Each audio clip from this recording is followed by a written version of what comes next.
To say that bicycling has a big fan base in Madison, you only need to take a look around. But not everyone on two wheels can make the commitment year-round through a Wisconsin winter. Tahlil Mohideen spoke with a few of Madison's most dedicated riders about why they do it and what it takes to join their ranks. All right. Even when most would prefer to stay bundled up inside. It's invigorating. Through the snow, below freezing temperatures, and harsh winds, What's not to love? Daniel Hobson keeps on pedaling. In his own words, he's a big cycling advocate. He doesn't even own a car, so to get from work, he bikes about 9 miles a day, rain or shine, or in this case, a snowstorm. But it makes me in a good mood. My mind is refreshed when I get to work. And sometimes I even stretch it out and make it longer. I like it so much. I'm feeling pretty good. Karin Miskimen shares his enthusiasm. It's a different kind of beauty. On top of her commute to work, she bikes for miles on wintry country roads just for fun. If I bike year-round, I won't have the experience of when I get on the bike for the first time in the spring, I'll be sore. I can avoid that if I bike year-round.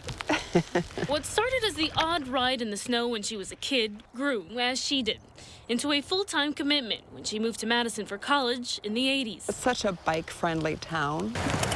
Believe it or not, both Miskimen and Hobson are convinced they're not special, Anyone can do it. but admit having the right gear goes a long way. If you're riding and you hit some icy conditions, it can get nice and low. Obviously, the first question is how do I stay warm? Machinery Row sales manager Aaron Verbrigge is a fellow year-round cyclist. Winter's long, and if I'm sitting inside, I just feel like I'm rotting away. But if I get out in it, then I have something to look forward to, and I feel more connected. So his recommendations come from a place of experience. Yes, I've crashed a lot in snow and on ice and things like that. The essentials start with goggles and a good pair of mitts. And you actually put these on the handlebar itself, so when you reach in, your hands are protected. Verbrigge says those two alone will get you pretty far, but also high on the list of must-haves for grip are studded tires. These just make riding on ice go from completely treacherous to just something that's a lot of fun.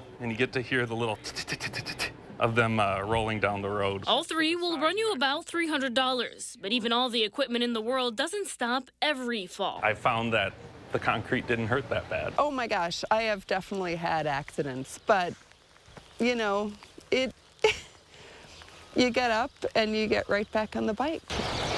So if an injury isn't enough to scare them off, what would?